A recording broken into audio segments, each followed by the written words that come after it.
Saudara FB selaku Ketua KPK RI sebagai tersangka. Di dalam melakukan pemberantasan korupsi itu tidak mudah, tentulah banyak tantangan dan hambatan. Bukan hanya intervensi, bukan hanya tekanan, bahwa musuh bersama kita adalah para koruptor dan juga serangan balik daripada koruptor itu sendiri. Kasus Pak Firly ini bermula dari, kalau saya boleh menyalahkan, ya Pak Jokowi. Karena tone of the top-nya kelihatannya di periode kedua Pak Jokowi itu sangat menurun untuk pemberantasan korupsi. Revisi Undang-Undang KPK dilakukan. Hormati semua proses hukum. Ya.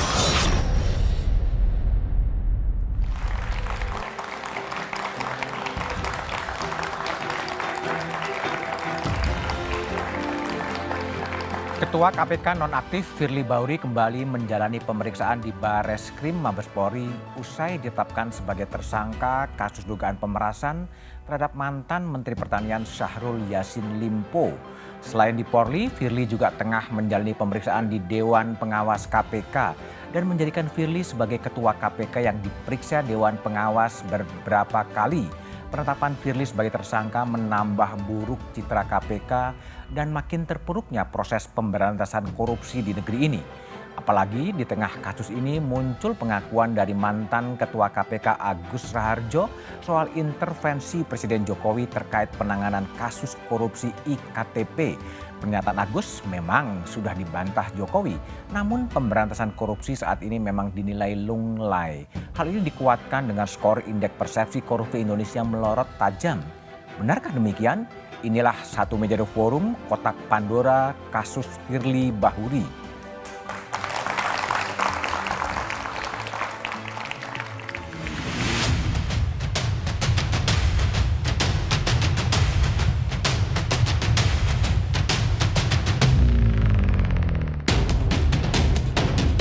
Pertama dalam sejarah, sekaligus menjadi nokta merah lembaga anti rasuah KPK saat Firly Bahuri ditetapkan sebagai tersangka kasus dugaan korupsi oleh Polda Metro Jaya. Jangan pernah menjadi pimpinan KPK kalau tidak berani untuk diintervensi, tidak berani untuk melawan tekanan. Saya kira semua orang akan mengalami rasa tekanan, intervensi dan lain. Tinggal kita memilih apakah kita berani untuk melawan tekanan itu atau tidak. Rekan-rekan pasti melihat kenapa akhir-akhir ini terjadi, mungkin juga terjadi ada tekanan atau yang lain-lain. Selain menjalani pemeriksaan di Polda Metro Jaya, Ketua KPK nonaktif Firly Bahuri juga menjalani pemeriksaan oleh Dewan Pengawas KPK terkait dugaan menerima suap dan gratifikasi dari mantan Menteri Pertanian Syahrul Yassin Limpo. Hanya saja, Firly belum ditahan meski sudah diperiksa lebih dari sekali. Ya, ikuti saja prosedurnya. Tentunya penyidik memiliki alasan-alasan subjektif. Demikian juga Presiden Joko Widodo yang mengaku tidak mengintervensi kasus hukum yang sedang menjerat Firly. Hormati semua proses hukum. Hormati semua proses hukum. Ya. Korupsi seakan menjadi momok di negeri ini yang sulit diberantas meski KPK telah berdiri sejak 2 dekade lalu. Kasus Firly Bahuri dan ternodanya KPK disebut berawal dari kesalahan pucuk pimpinan negeri ini. Sebetulnya kasus Pak Firly ini bermula dari, kalau saya boleh menyalahkan, ya Pak Jokowi. Anda ingat revisi Undang-Undang KPK dilakukan. Selain itu, hingga awal 2023, data Indeks Persepsi Korupsi Indonesia tercatat melorot tajam dan menjadikan Indonesia berada di posisi sepertiga negara terkorup di dunia dan jauh di bawah negara-negara di Asia Tenggara. Jauh gitu dari 38 ke 34 gitu. Ini sebenarnya sudah menggambarkan bagaimana situasi pemberantasan korupsi di Indonesia gitu ya.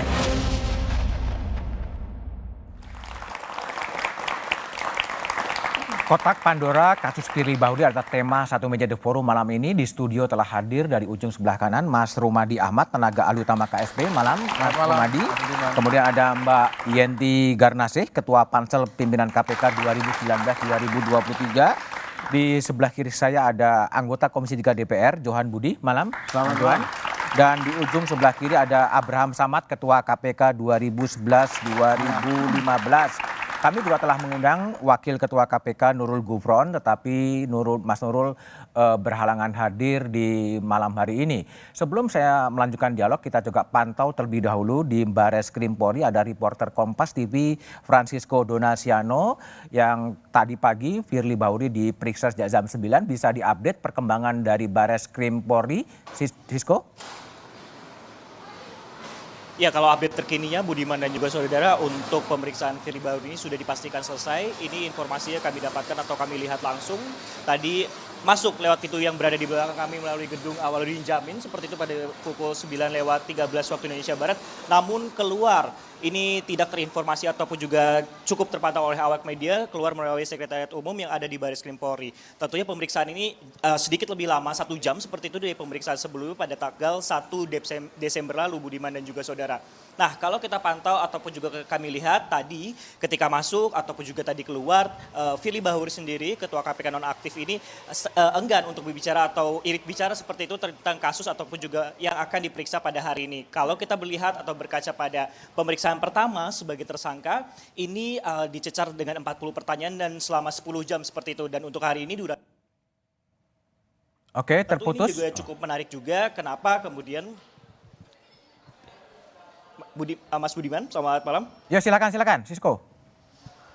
Ya, kalau kita lihat ataupun juga kami pantau, memang ini kami masih perlu konfirmasi juga dari pihak penyidik kenapa hingga saat ini dengan begini ketika keluar tidak memakai baju tahanan tentunya masih belum dilakukan penahanan oleh pihak kepolisian. Namun keterangan resminya dari pihak kepolisian apakah akan ditahan ataupun juga nantinya akan dilakukan pemeriksaan lanjutan lagi untuk sebagai dalam kapasitas sebagai tersangka, ini yang masih kami gali informasinya karena pemeriksaan untuk Firly Bahuri sendiri ini juga baru selesai setidaknya kalau kami pantau keluar dari Sekretariat Umum tadi setidaknya 30 menit yang lalu Budiman dan juga saudara. Sehingga memang kami pantau apa kemudian materi penyidikan pada hari ini apakah berbeda dengan sebelumnya. Tapi ketika kami melihat ataupun juga mencoba menganalisa dari kronologi kemudian yang dilakukan oleh penyidik dengan melakukan penggeledahan di sejumlah tempat, ada di Bekasi, kemudian ada juga lokasi lainnya seperti itu yang terakhir adalah di Dharma Wangsa. Ini juga cukup menarik. Apakah ini akan mencari alat bukti untuk dikonfrontir ulang terhadap Firly Bahuri ataupun juga seperti apa?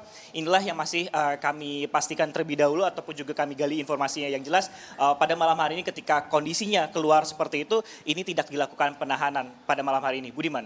Oke, baik, Francisco Donasiano dari Bares Krim Polri. Abraham Samad, pimpinan KPK 2011-2015, sudah 2 kali diperiksa di Bares Krim, tetapi belum juga ada kejelasan soal soal bagaimana kelanjutan dari kasus Firly Bahuri. Apa yang Anda lihat dari kasus itu?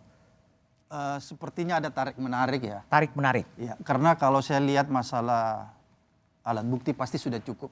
Karena yang bersangkutan sudah ditetapkan sebagai tersangka. Karena kalau di dalam KUHP, kalau sudah 2 alat bukti orang itu sudah bisa ditetapkan tersangka. Tapi yang saya ingin jelaskan bahwa sebenarnya kalau kita menghargai namanya equality before the law, maka Firly bukan sekedar ditahan, tapi dijemput di rumahnya ditangkap. Baru itu terjadi yang namanya equality before the law. Kenapa saya katakan equality dengan siapa? Sama Pak Sahrul. Kenapa saya katakan equality before the law Pak Sahrul? Kasus Sahrul itu sama Firly punya hubungan. Beda misalnya kalau Pak Sahrul kasusnya tersendiri, Firly tersendiri. Tapi lihat perlakuan hukum terhadap Sahrul itu kan beda. Sahrul ketika itu dipanggil bahwa besok akan diperiksa jam 10 pagi, malamnya sudah dijemput, ditangkap. Dan itu memang dibolehkan oleh Kitab Undang-Undang Hukum Acara Pidana kita, memang dibolehkan. Oleh karena itu menurut saya seharusnya polisi juga melakukan itu. Harus menangkap Firly, membawa ke penyidik, kemudian setelah diperiksa ditahan. Harusnya dia lakukan begitu. Anda bilang tarik-menarik, apa sebenarnya yang tarik-menarik itu? Saya lihat mungkin ada sesuatu ya yang kita sulit pahami. Saya juga masih menganalisa apa sih sebenarnya yang terjadi ini ya. Sehingga kayaknya agak berat banget ini polisi untuk melakukan penahanan terhadap Firly ya. Padahal kalau kita lihat sudah beberapa tempat dilakukan penggeledahan, penyitaan dan lain-lain sebagainya. Atau mungkin saja kalau kita berpikiran positif Mas Budiman, jangan-jangan misalnya penyidik ini kan ada waktu ya 120 hari. Saya khawatir dia memprediksi bahwa dia belum bisa menyelesaikan pemberkasan ya, pemberkasan dalam tempo 120 hari. Karena kalau seseorang sudah ditahan dan kita tidak bisa menyelesaikan pemberkasannya dalam tempo 120 hari, kemudian kita limpahkan ke penuntut umum, maka orang itu bisa lepas demi hukum kembali. Baik. Mungkin itu kalau kita pikiran positifnya. Baik, Johan Budi, jadi di Komisi 3 dan juga pernah berada di dalam KPK. Apa yang Anda baca ya soal Firly 2 kali di Barreskrim tapi kemudian juga pulang. Ini betul ada tarik menarik Anda sesuai dengan analisa Abraham Samad? Ini menyidik di KPK itu agak berbeda dengan menyidik di kepolisian. Apalagi ketika KPK mereview pada Undang-Undang Nomor 30 Tahun 2002 sebelum Undang-Undang 19 2019 yang baru ya. Jadi di KPK dulu nggak bisa SP3 sehingga ketika orang ditetapkan sebagai tersangka, ini Pak Abraham kan mantan ketua juga waktu itu, maka begitu diumumkan kalau di KPK biasanya ditahan langsung. Kalau di kepolisian? Kalau di kepolisian karena dia bisa SP3, kadang-kadang di proses penyidikan itu bisa juga dia tidak ditahan gitu. Kan punya alasan penyidik subjektif dari penyidik ya, kan ada 3 yang melarikan diri, kemudian menghilangkan barang bukti, kemudian juga mengulangi perbuatan yang sama. Kira-kira begitu ya. Memang tadi Kapolri saya dengar sesuai itu tadi subjektivitas penyidik ya. Tapi dalam kasus ini saya melihat KPK sedang menyidik kasus mental, SJL. Ya, kemudian Polda Metro itu mendapat laporan bahwa ada dugaan KPK memeras. Kemudian dia memproses hukum itulah. Saya melihat dua-dua ini punya dasar alasan yang kuat. Polda Metro karena ada laporan.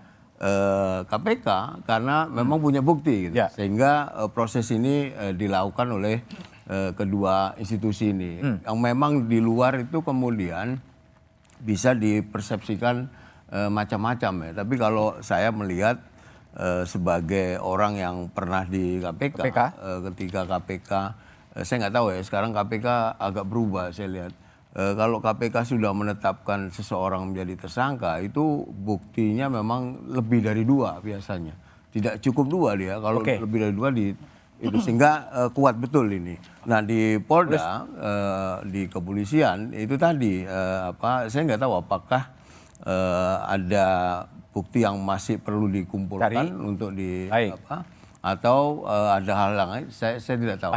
Tapi 2 institusi ini saya kira punya alasan yang kuat ya. Punya alasan yang sama kuat. Baik, Mbak Yenti, Firly adalah salah satu pimpinan yang kemudian pernah Ibu seleksi ya sebagai ketua pansel seleksi. Apakah kemudian pansel ini kecolongan ketika Firly kemudian diduga memeras atau memang sistem berubah atau orang kemudian berubah? Ya, gini Mas, saya kira pansel nggak kecolongan ya. Nggak kecolongan, Tidak, karena gini, kita itu kan tahapnya lama ya, 8 bulan dan bertahap itu. Bertahap sehingga dari awal dari kita bahkan jemput bola ya untuk siapa yang mendaftarkan termasuk Pak Firly dan dari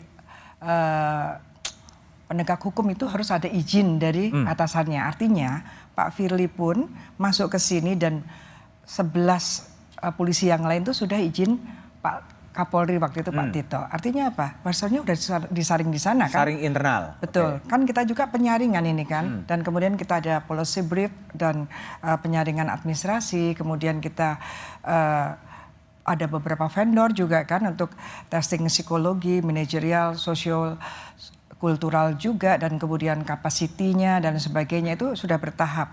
Sehingga kalau sekarang ditanyakan, kok sekarang berubah? Ya memang saya melihat bahkan pada waktu Pak Agus Raharjo pun saya juga panselnya. Ya memang kita tidak bisa menjamin bahwa pada waktu itu, terutama berkaitan dengan integriti misalnya, itu waktu itu pada saat itu sampai saat kita serahkan kepada presiden kemudian kepada DPR ya memang nilainya itu masuk ke 20 ya, kemudian kita serahkan 10. Nggak ada masalah, tiap tahap itu nggak ada masalah. Dan masih ada waktu itu masih ada 3 atau 4 polisi, sehingga tinggal 1 polisi kan. Itu semua saya kira seperti yang sudah disampaikan, nilainya memang masuk terus di antara sampai pada akhirnya 20 dan kemudian kita wawancara. Nggak ada. Dan berkaitan dengan ini tadi ya, kan saya juga bingung juga ya. Katanya Pak Firly itu disangkakan memeras. Saya agak bingung juga, orang memeras kok mentersangkakan gitu ya. Kayak nggak match gitu, saya sebagai akademisi. Gimana nggak memeras? Gini kan, nggak match. Kan Pak Firly disangka memeras SYL. Ya. Kalau orang memeras itu biasanya yang mentersangkakan itu justru yang diperas. Jadi masa SYL diperas oleh Pak Firly, kemudian Pak Firly malah mentersangkakan SYL. Ini kan perlu juga logikanya di mana ya? Ini yang mana? Makanya pindah lagi ke gratifikasi, pindah lagi ke gratifikasi, kemudian pemerasan dan sebagainya. Yang Ibu baca apa? Ya mungkin seperti tadi Pak sampaikan. Bukan. Johan.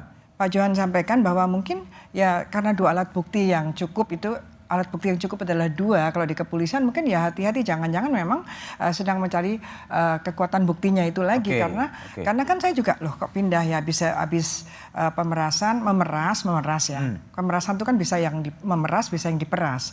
Habis memeras pindah jadi gratifikasi gitu ya. Dan saya nggak membela siapa-siapa ya, tapi melihat itunya secara akademis, kok orang memeras kok mentersangkakan. Logikanya kalau dia sudah memeras seseorang, ya udah terima, misalnya, ya nggak mungkin ditersangkakan, itu bahaya sekali. Tapi kita juga tidak tahu ya. Ada sesuatu yang di luar itu gitu, invisible hand gitu? Maksudnya? Iya, ada kekuatan lain yang kemudian dituduh memeras dan kemudian atau dituduh mentersangkakan, atau saling mendahului aja sebetulnya.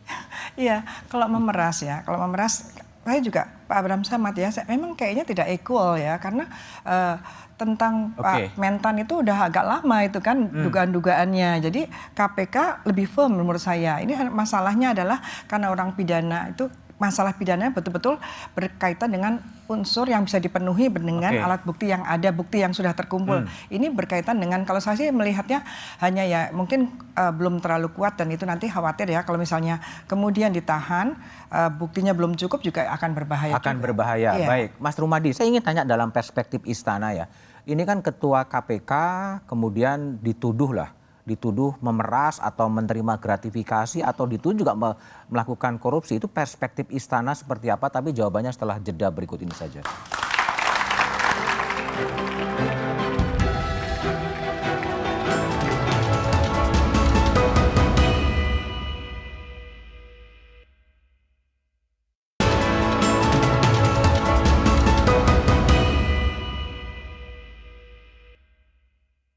Sebetulnya kasus Pak Firly ini bermula dari, kalau saya boleh menyalahkan ya Pak Jokowi. Karena tone of the top-nya kelihatannya di periode kedua Pak Jokowi itu sangat menurun untuk pemberantasan korupsi. Anda ingat revisi Undang-Undang KPK dilakukan. Padahal yang lebih penting itu bukan itu kalau kita mau memberantas korupsi. Saya kira setiap pimpinan pasti akan menghadapi segala tantangan, hambatan, bahkan juga bisa jadi intervensi maupun tekanan. Karenanya jangan pernah menjadi pimpinan KPK kalau tidak berani untuk diintervensi, tidak berani untuk melawan tekanan, karena sesungguhnya keselamatan kita semua memang ada di pundak pimpinan KPK untuk membersihkan negeri ini dari praktek-praktek korupsi. Saya kira semua orang akan mengalami rasa tekanan, intervensi dan lain. Tinggal kita memilih apakah kita berani untuk melawan tekanan itu atau tidak. Rekan-rekan pasti melihat kenapa akhir-akhir ini terjadi. Mungkin juga terjadi ada tekanan atau yang lain-lain. Oke, masih bersama saya Budiman Tamnurjo di Satu Meja The Forum. Mas Rumadi Ahmad. Istana melihatnya gimana ya? Ketua KPK yang seharusnya memberantas korupsi tapi terjerat dalam sangkaan, apakah itu pemerasan, apakah itu gratifikasi, apakah itu penyuapan. Apa analisis dari KSP itu sendiri? Ya, terus terang ini memang situasi yang cukup berat, Mas Budiman. Dalam situasi seperti sekarang ini di mana pemerintah sedang giat-giatnya untuk melakukan pencegahan dan penindakan korupsi, tetapi ada situasi seperti ini. Bahkan sebenarnya kan kita berharap bahwa KPK itu memang menjadi ujung tombak baik pencegahan maupun penindakan korupsi. Tapi begitu ada kasus ini memang menjadi pukulan yang sangat berat bagi kami. Tapi di sisi yang lain ini juga bisa kita jadikan sebagai hal yang menunjukkan kepada masyarakat bahwa siapapun yang melakukan tindak pidana korupsi, termasuk pimpinan KPK sekalipun, ini memang harus dilakukan tindakan hukum. Dan saya kira apa yang kita saksikan sekarang ini dengan Pak Firly dijadikan sebagai tersangka dan kita mengetahui, kita bisa memantau prosesnya seperti apa, ini menunjukkan bahwa memang pemberantasan korupsi termasuk penindakan korupsi dilakukan tanpa pandang bulu. Jadi ini memang bisa kita lihat dari dua sisi. Di satu sisi memang sebuah pukulan, tetapi di sisi yang lain kita ingin menunjukkan kepada masyarakat bahwa aparat penegak hukum siapapun itu termasuk pimpinan KPK kalau dia melakukan tindakan-tindakan yang menyimpang dari prinsip-prinsip penyelenggaraan negara yang bersih, memang harus dilakukan tindakan gitu.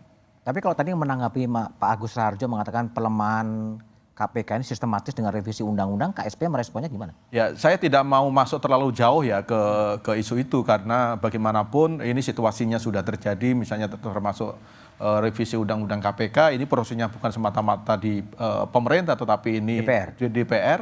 Jadi ini bukan semata-mata persoalan eksekutif, tapi revisi undang-undang KPK adalah langkah yang diambil baik eksekutif maupun legislatif. Legislatif, baik. Abraham Samad, tadi Pak Firly mengatakan bahwa siapapun akan diintervensi, siapapun akan ditekan. Anda pernah diintervensi atau ditekan atau diteror? Kalau intervensi dari penguasa nggak pernah. Tapi kalau teror itu kan sampai akhir kita selesai menjabat itu masih diteror. 2016 saya udah selesai masih diteror kan. Tapi kalau intervensi saya nggak pernah alami. Saya nggak tahu kalau penyidik ya, tapi kelihatannya juga enggak. Karena kan biasanya kalau mereka diintervensi pasti memberitahu kepada pimpinannya. Yang banyak di zaman saya itu diteror. Bahkan pernah sebelum saya masuk, 1 minggu sebelum saya masuk, ada penyidik yang ditabrak patah kakinya tuh ketika dia balik ke rumahnya kan.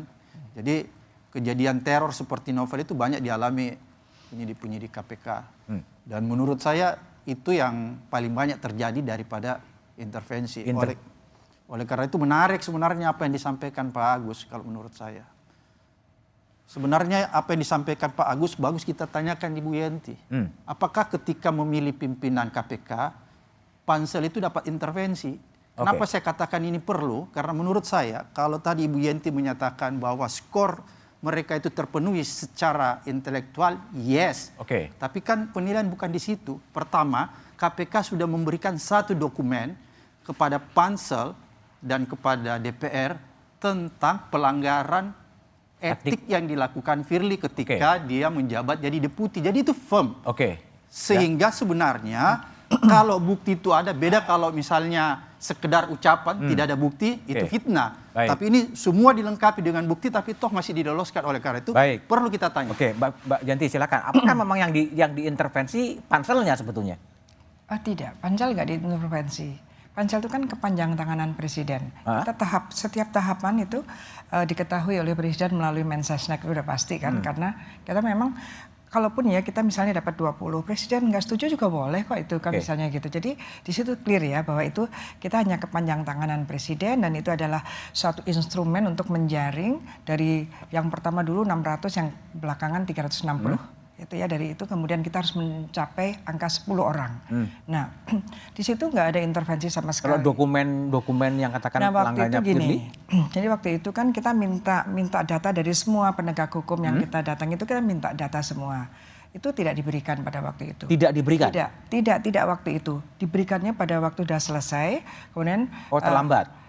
Iya, kita minta, kita dapat sendiri juga. Masukan-masukan kan tidak hanya dari KPK, bahkan ada yang kita bisa bikin open gitu ya, siapapun boleh menyampaikan. Dan kita sudah klarifikasi pada waktu itu tentang masalah etis itu. Kemudian setelah selesai siapa yang mau ngasih masukan lagi, sudah selesai. Begitu sudah selesai, kemudian Pak dari KPK minta memberikan surat rahasia kalau nggak salah gitu, masukan rahasia tapi sudah diserahkan oleh wartawan. Rahasia kok di wartawan kan, tapi kita udah selesai pada waktu prosedur itu. Juga?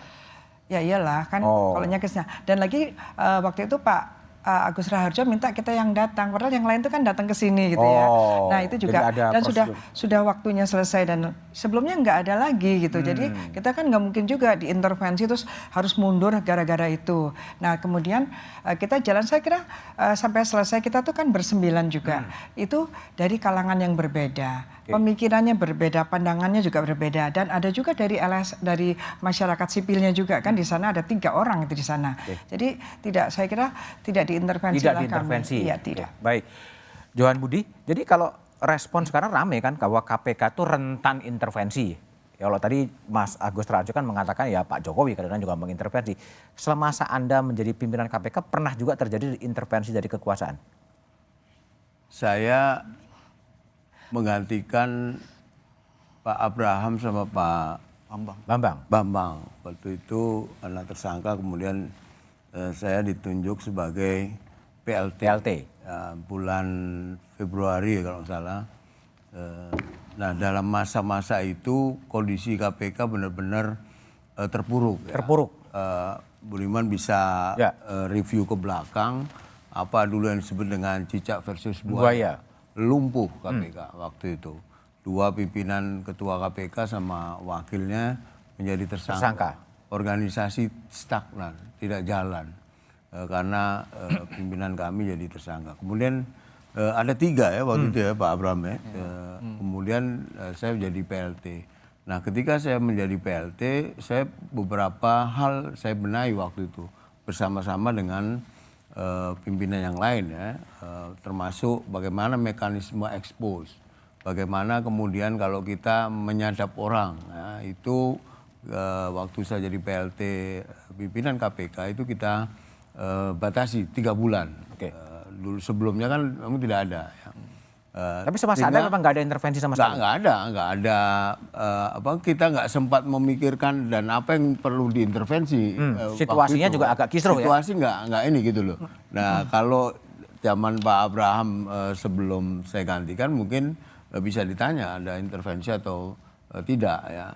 Jadi ketiga itu memang benar-benar bagaimana memulihkan lembaga KPK agar bisa jalan normal saja, belum ini ya, belum banyak sekali waktu itu persoalan yang hanya bedanya pada waktu itu adalah dukungan publiknya masih begitu besar ya. Ya waktu itu agak berbeda dengan sekarang. Dulu kita itu dibentengi oleh publik. Berapa kali KPK mengalami itu ya yang disebut dengan cicak versus buaya itu. Bahkan dulu kalau masih ingat Budiman ketika itu untuk membangun gedung KPK DPR nggak setuju waktu itu. Itu dukungan publik luar biasa. Tapi sekarang kenapa disyukurin ya kelihatannya? Itu nggak tahu saya. saya nggak percaya ya. Ini di luar pertanyaanmu tadi. Apakah revisi undang-undang KPK itu membuat KPK menjadi terpuruk seperti ini? Tidak. Kalau secara lembaga dia lemah kewenangan lembaganya. Kenapa lemah? Lembaga ya, bukan orang per orang. KPK terpuruk tidak didukung atau didukung oleh publik itu karena kelakuan orang KPK. Kalau secara lembaga memang benar ya. Undang-Undang 19 2019 saya Bu Yanti waktu itu lolos di Bu Yanti, saya tidak dilolosin di Komisi 3 karena saya tidak mau revisi Undang-Undang KPK. Karena saya menganggap draft waktu itu ya bahwa 2019 yang akhirnya diterbitkan oleh Presiden dan juga DPR itu memang memangkas beberapa kewenangan KPK lembaga ya. Nah kalau nanya apakah gara-gara revisi tadi yang disampaikan Pak Agus. Apa gara-gara revisi kemudian KPK terpuruk? Ya bukan, KPK ambruk karena kelakuan dari orang-orang itu. Gitu. Baik, kalau Abraham melihatnya gimana? Kalau Johan mengatakan itu bukan karena soal revisinya, tapi kelakuan dari orang-orangnya. Apakah betul ada upaya-upaya sistematis melemahkan KPK melalui revisi Undang-Undang KPK, tapi jawaban Abraham setelah jeda berikut ini.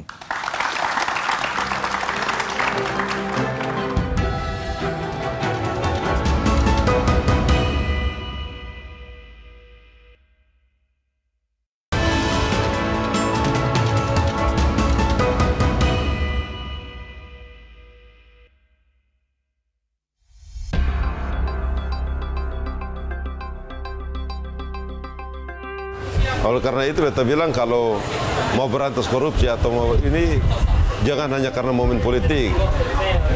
Tidak momen politik juga berantas sampai di bawah. Supaya kota masyarakat tahu bahwa betul-betul ini pemerintahan punya kinerja. Untuk masalah pemberantasan korupsi masih kurang juga. Karena buktinya aja seperti yang saat ini aja. Kepalanya daripada KPK sendiri malah bisa berbuat korupsi dia. Apalagi yang di bawahannya. Pemberantasan korupsi di Indonesia sebenarnya sudah bagus. Cuman ada kasus-kasus korupsi di Indonesia pelakunya yang sudah tertangkap, tapi banyak lagi masih ada lagi yang pelakunya masih masih bebas. Kasus pemberantasan korupsi yang sudah ditangani oleh KPK menurut saya sudah cukup bagus sejauh ini ya, di mana ada beberapa kasus yang menjerat beberapa pejabat juga yang sudah diungkap KPK. Saya pun nggak mau tahu masalah itu sebenarnya, Di. Kan kita ini kan orang jualan-jualan kue kayak gini kan maunya kita dapat untung bersih sedikit, bisa bawa pulang untuk anak, halal kan. Tapi ya terserah lah kalau kayak itu kejadiannya, ya negara ini ya seperti ini terus-terusan nasib kita. Ya itulah suara warga soal pemberantasan korupsi. Ada yang nggak mikir, yang penting jualannya laku keras dan laris lah kira-kira gitu. Abraham Samad, saya ingin tanya ya, kalau kembali ke dalam kasus Firly dan juga pernyataan terbuka dari Agus Raharjo, apakah memang situasi ini agak tersendat karena memang ada tarik menarik atau saling kunci di antara aparat-aparat penegak hukum dalam konteks Firly Bahuri ini? Pertama kalau kita mau lihat ya, kalau kita flashback ke belakang, inilah era paling bobrok. Paling bobrok? Paling bobrok pimpinan KPK. Kenapa saya katakan paling bobrok? Kita bisa lihat ada Lili, fakta bukan fitnah. Lili itu melanggar etik sekaligus melanggar pidana. Kenapa saya katakan melanggar pidana? Karena menerima gratifikasi, fasilitas menonton balap di Mandalika, tapi nggak diberikan sanksi hukuman. Kemudian yang kita lihat sekarang Firly. Dan yang ketiga, kemarin pegawai KPK itu terlibat di dalam pemerasan di rutan KPK sendiri dan sekaligus pelecehan seksual. Gambaran ini mempertegas, memperjelas kepada kita semua bahwa inilah era paling bobrok. Nggak bisa dibantah.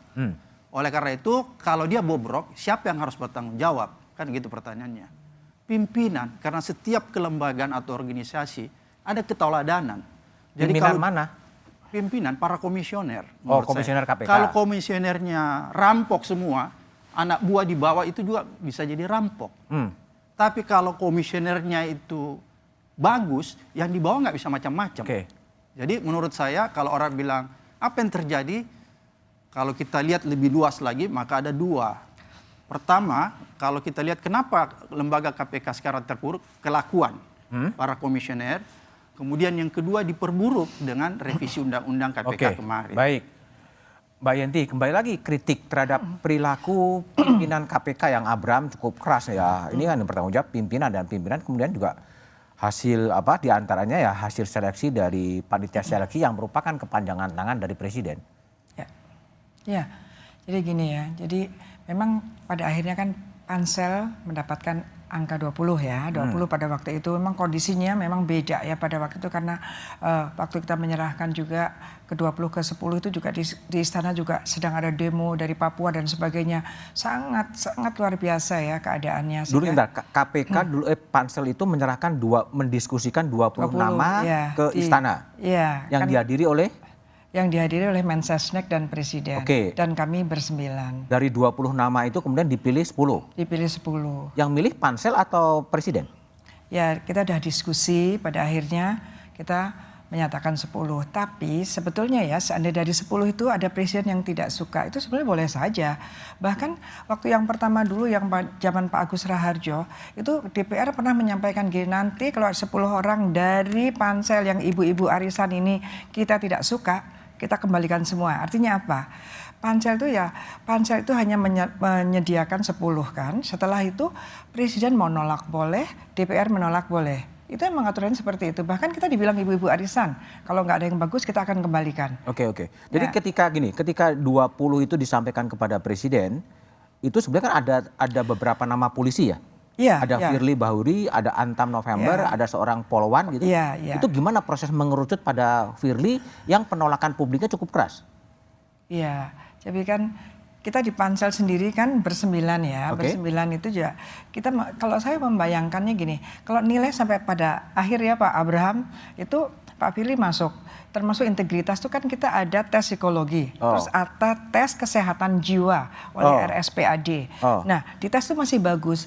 Ketika kita menanyakan kalau ada tes kesehatan jiwa yang seperti ini, misalnya ini apa kemungkinannya, kalau yang buruk apa udah dibahas semuanya. Artinya pansel juga nggak mungkin asal-asalan gitu ya. Kalau itu nggak boleh ya nggak boleh, pasti kita nggak berani. Kan di sana waktu yang 10 tahun yang lalu malah ada yang kemungkinan ada potensi bunuh diri tinggi, ada yang tidak tahan tekanan, ada yang begini-begini kan kita diterangkan oleh dokter ahli kesehatan jiwanya juga ya, diterangkan pada kita. Jadi kita nggak main-main lah tentang itu. Dari hasil itu semua firm gitu ya. Jadi nggak ada masalah. Dan kemudian setelah itu dengan ramenya seperti ini dan pansel 10 tahun yang lalu saya juga ikut, saya tanya kan akhirnya kan selalu diributkan kan. Kemudian saya tanya kepada dokter ahli kesehatan jiwa itu bahwa apa yang dihasilkan pada waktu itu tuh per dikit gitu ya, per periodik lah, itu tidak mungkin, itu tidak menjamin 4 tahun ke depan atau 2 tahun ke depan itu mesti seperti itu. Oh, artinya ada berubah. pengaruh-pengaruh mesti gini, ada. Mbak Yanti, ini kan dulu pertimbangan di istana sampai kemudian meloloskan Firly sebagai dari 20 menjadi 10, sementara penolakan publiknya begitu besar, itu sebetulnya apa sih? Kalau boleh tahu gitu? Ya, kalau di pansel sendiri pada waktu itu kan memang kita kan itu gaduh sekali ya. Gaduh itu juga pansel bukannya tenang-tenang saja. Saya sendiri ini gimana ya, kok gaduh sekali. Polisi awalnya banyak sekali kita mulai potong-potong. Yang kita potong tuh polisi itu bukan nggak bagus loh sebetulnya. Tapi memang penolakan masyarakat atas banyaknya polisi itu nggak mau. Nggak mau. Tapi kenapa Firly kemudian dipilih? Kalau saya sebagai akademisi waktu itu kalau memungkinkan memang harus ada jaksa dan polisi ya. Pandangan saya karena apa itu lembaga itu adalah lembaga untuk penuntutan dan penyidikan. Dan seperti Pak Abraham Samad sampaikan bahwa kalau sampai komisionernya tidak menguasai betul masalah penetapan tersangka dan sebagainya itu bahaya juga. Kan di bawah juga bukan berarti nggak main-main kan, bisa saja Gini main. Bu, itu kan sebenarnya kalau yang sejauh yang saya lihat itu selain Pak Firly kan ada Pak Antam November. Yang kemudian yang diajukan kemudian Firly itu sebenarnya pilihan pansel, pilihan presiden atau pilihan siapa? Ya pada akhirnya kita menentukan 10, ada Pak Firly-nya di situ karena tidak mungkin polisi ada 2 atau 3 gitu kan, semakin ribut nanti kan.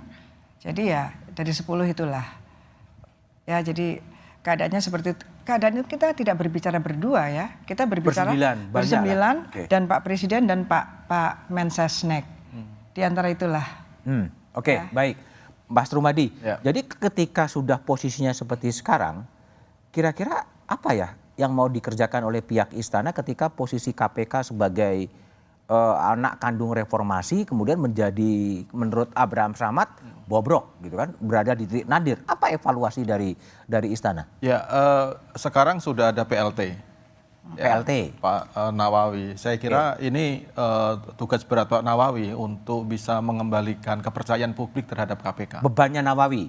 Salah satu yang paling punya. Istana akan melakukan apa? Ya kita akan melakukan monitoring terus-menerus terhadap apa yang dilakukan oleh Pak Nawawi untuk mengembalikan kepercayaan publik terhadap KPK karena memang ini situasi yang sangat tidak menguntungkan bagi pemberantasan korupsi ini di satu hal. Tapi jangan lupa bahwa KPK itu bukan satu-satunya lembaga yang melakukan pemberantasan korupsi. Oh, masih ada yang lain. Kita masih ada lembaga yang lain, kejaksaan. Saya kira kejaksaan juga. Artinya apa? No worry lah, nggak usah worry lah. Bukan begitu, bukan no worry. Kita tetap bagaimanapun KPK adalah satu lembaga atau institusi yang memang diberikan mandat khusus untuk melakukan bukan hanya pencegahan tapi juga melakukan koordinasi dan fasilitasi dengan KL-KL untuk melakukan pencegahan korupsi. Jadi memang ini satu lembaga yang diberikan mandat, tetapi kita nggak bisa menafikan bahwa situasinya sekarang sangat berat. Sangat berat? Sangat berat. Saya katakan sangat berat karena sangat berat itu sama dengan genting ya? Kepercayaan publik terutama Mas. Saya kira ini situasi yang memang harus kita hadapi dan dengan ditunjuknya Pak Nawawi sebagai PLT, ini Pak Nawawi punya tanggung jawab yang sangat berat untuk mengembalikan kepercayaan publik bahwa KPK memang lembaga yang bisa dipercaya. Oke. Dan waktunya tidak terlalu lama, kira-kira hanya 1 tahun, sehingga tahun karena diperpanjang MK ya? Iya, karena ada perpanjangan putusan MK itu, sehingga Pak Nawawi tidak punya waktu yang terlalu banyak. Tapi kita melihat langkah-langkah yang diambil oleh Pak Nawawi sekarang ini kita monitoring terus-menerus. Apakah Pak Nawawi mengambil langkah-langkah yang signifikan untuk mengembalikan recovery KPK atau tidak? Karena sekarang terus terang terjadi demoralisasi saya kira. Dengan pimpinan KPK ketua KPK menjadi tersangka, itu pasti akan pukulan yang sangat berat terhadap insan KPK dan juga pukulan yang cukup berat terhadap pemberantasan korupsi. Saya kira. Oke, baik. Johan Budi, jadi dalam situasi yang cukup berat, pimpinan KPK-nya pun kemudian bermasalah.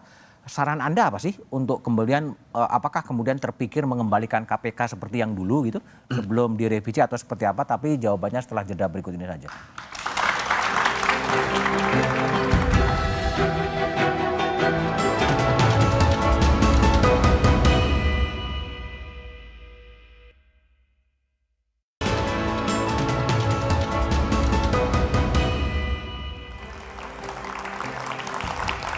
Masih bersama saya Budiman Tanurjo di Satu Meja The Forum. Johan Budi, kepercayaan publiknya lagi turun, pimpinannya bermasalah. Apa saran Anda untuk mengembalikan KPK dan juga pemberantasan korupsi di negeri ini? Sebenarnya sebelum ada kasus Pak Firly, saya di Komisi 3 waktu itu sempat menghadap Pak Presiden waktu itu, karena saya lihat ini kok antara KPK, polisi dan jaksa sekarang tidak ada bedanya. Nggak ada bedanya. Secara kewenangan ya. Ini kita bicara soal kewenangan ya. Lidik, sidik, tut ada juga di kejaksaan. Kemudian SP3, KPK juga sekarang bisa SP3. Ada satu pasal, lupa saya pasal berapa di Undang-Undang 2019 itu, ada klausul yang menyebut bahwa ketika KPK melakukan penuntutan, dia harus berkoordinasi dengan Jaksa Agung. Sementara KPK itu tugasnya adalah melakukan supervisi terhadap kasus korupsi yang ditangani oleh siapa, yang ditangani oleh kepolisian dan kejaksaan. Jadi ini kan, itu sempat saya tanyakan juga waktu itu ke pimpinan KPK ya ketika rapat kerja. Sehingga saya waktu itu punya ide untuk membuat merevisi Undang-Undang KPK yang sekarang, tapi KPK diperkuat gitu. Jadi ada kelebihan, KPK ini kan anak kandung reformasi ya, yang lahir dari reformasi, yang dulu katanya KPK itu super body katanya, yang punya kewenangan lebih 30/2002 itu. Sekarang 2019 itu menjadikan KPK sama saja, bukan super body lagi, dan lagi sekarang dia sebagai klasternya eksekutif. Iya, ini juga banyak pengaruhnya ya kepada SOP. Saran Anda apa sekarang? Itu tadi membuat revisi undang-undang KPK yang kemudian memperkuat KPK yang diberi kewenangan harus, sekarang kita mau ekstrem seperti apa gitu. KPK oke, kita serahkan semua kasus korupsi KPK yang ngusut. Tapi penuntutan di kejaksaan gitu misalnya. Jadi mendesain ulang ya? Ya, mendesain ulang. Kemudian poinnya adalah KPK ini harus diperkuat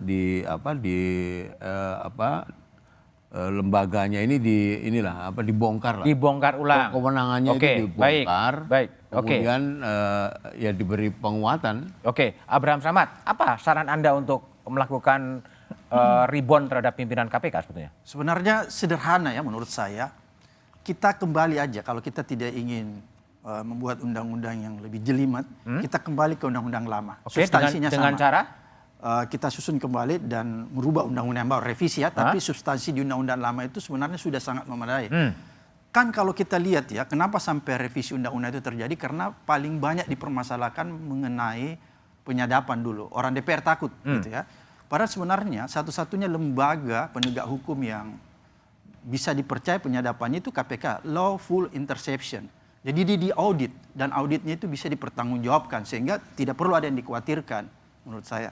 Itu yang pertama. Kemudian yang kedua, kalau kita lihat filosofi pembentukan KPK ya, itu ada di dalam konsideran undang-undang yang lama, itu menjelaskan bahwa adanya ketidakmampuan lembaga penegak hukum, polisi dan jaksa untuk melakukan pemberantasan korupsi, maka dibentuklah KPK.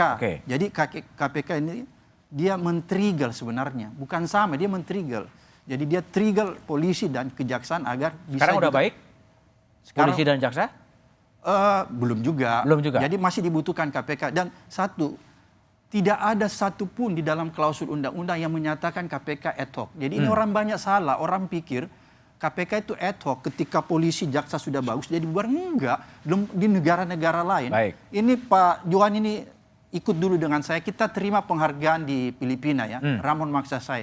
Pada saat itu KPK sangat diakui di Asia ya, sehingga kita dapat penghargaan Ramon Magsaysay sebagai lembaga yang dianggap independen. Dia terlepas dari eksekutif, legislatif maupun yudikatif. Mbak Yanti, kalau Mbak Yanti lihat apa saran Mbak Yanti untuk kembali KPK menemukan kembali kepada kitohnya lah sebagai lembaga super body yang bisa memberantas korupsi? Ya sekarang kalau undang-undang itu kan lama ya. Ya sekarang yang ada sekarang ini ya harus diperkuat. Saya lihat kemarin kan begitu Pak Firly jadi tersangka juga kemudian banyak tersangka-tersangka yang baru ya.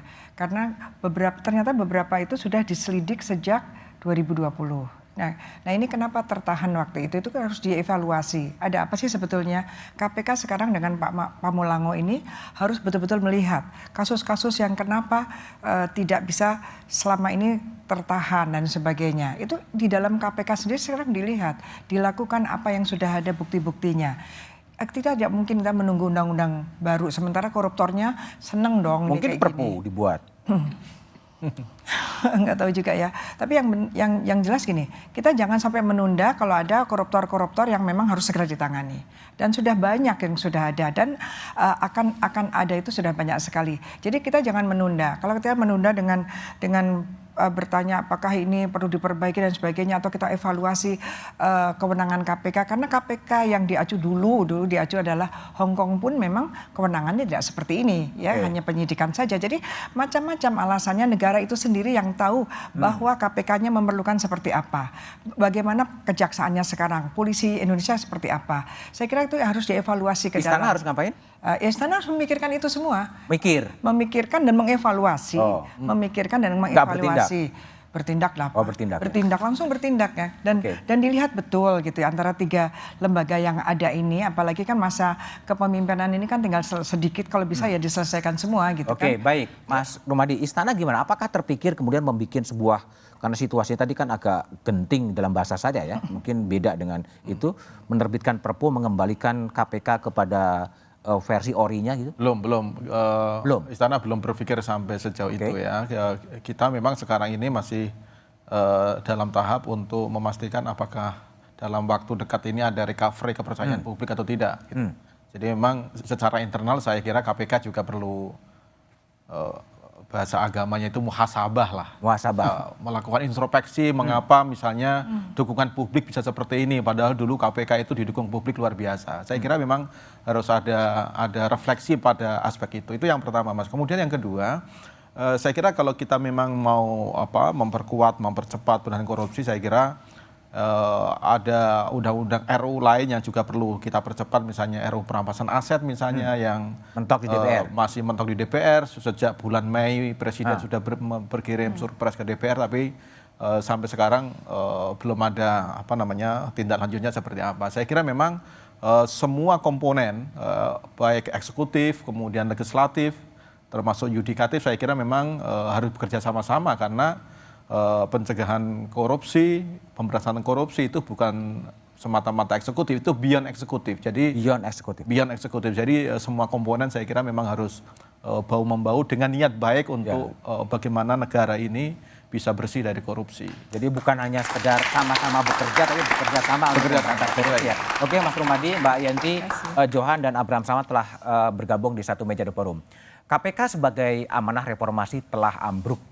Dia dikerdilkan elit politik negeri. Dan kini anak negeri sedang menyaksikan bagaimana KPK sedang dihancurkan oleh pimpinannya sendiri.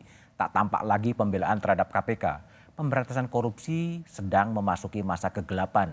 Dalam situasi negeri darurat korupsi, eksistensi KPK justru harus kembalikan ke jati dirinya. Sebagai lembaga mandiri, independen dan bukan bagian dari kekuasaan eksekutif. Butuh keberanian politik luar biasa dari masyarakat sipil saat kekuatan politik sibuk dengan kepentingan dirinya sendiri. Demikian Satu Meja The Forum malam ini. Tetap saksikan Kompas TV untuk mengupdate informasi terkini seputar pemilu independen terpercaya. Sampai jumpa pekan depan. Selamat malam dan terima kasih.